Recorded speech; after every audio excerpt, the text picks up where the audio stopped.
E já que eu falei a definição de substantivo concreto, essa é a hora ideal para entrar com a definição do que é substantivo abstrato. É aquele que tem uma existência dependente, ele depende de alguém para existir. Por exemplo, a velhice, ela depende de uma pessoa para existir, uma pessoa que envelheceu. A morte é uma coisa abstrata, ela depende de alguém que está viva para acontecer. A vida, ela depende de alguém que gere aquela vida, ela depende que todos os órgãos de uma pessoa funcionem adequadamente para que a vida se mantenha.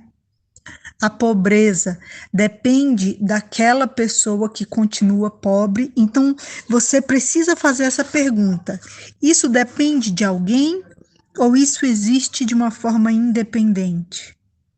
E aí a gente tem que ter muito cuidado, porque verbos são aquelas palavras que a gente põe no passado, presente ou no futuro, que tem as conjugações. Mas os verbos podem se transformar em substantivo. Não se apavorem, a gente não aprende assim na escola, mas é assim que é. Por exemplo, pular. Eu pulei, eu pulo, eu pularei.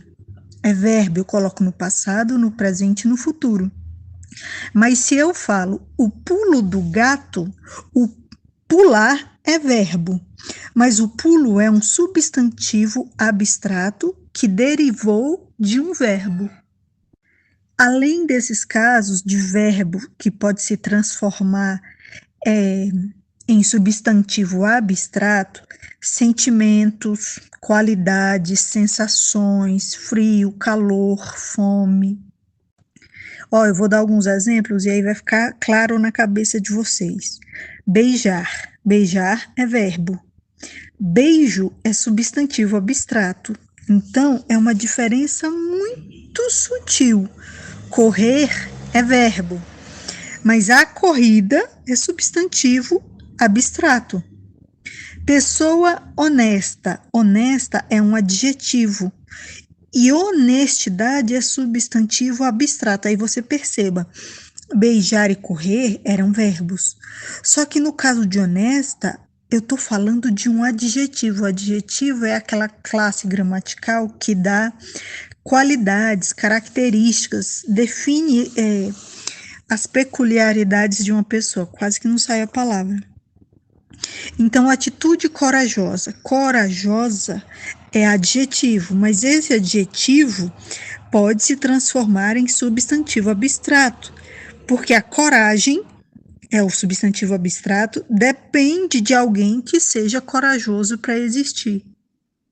E aí, detalhe, a mesma palavra que é substantivo concreto num determinado contexto, muda o contexto, ela é substantivo abstrato. Por exemplo, amor, cheguei. Tá falando, é alguém que está falando com outra pessoa e se referindo a essa pessoa como amor.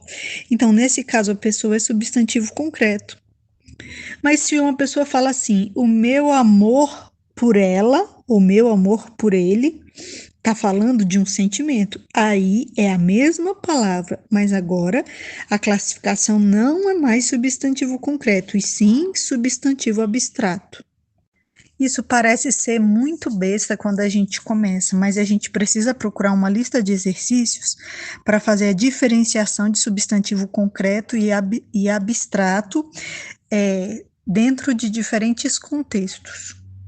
Talvez você diga assim, Gweninha, isso é fácil, não precisa a gente fazer exercício disso não, mas olha só esse caso aqui.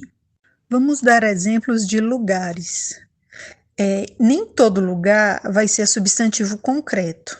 Por exemplo, vamos dizer assim, à direita de Pedro. À direita de Pedro é um lugar, mas à direita de, esse recraseado, é a junção de artigo mais preposição, a gente vai estudar ainda, não precisa se apavorar.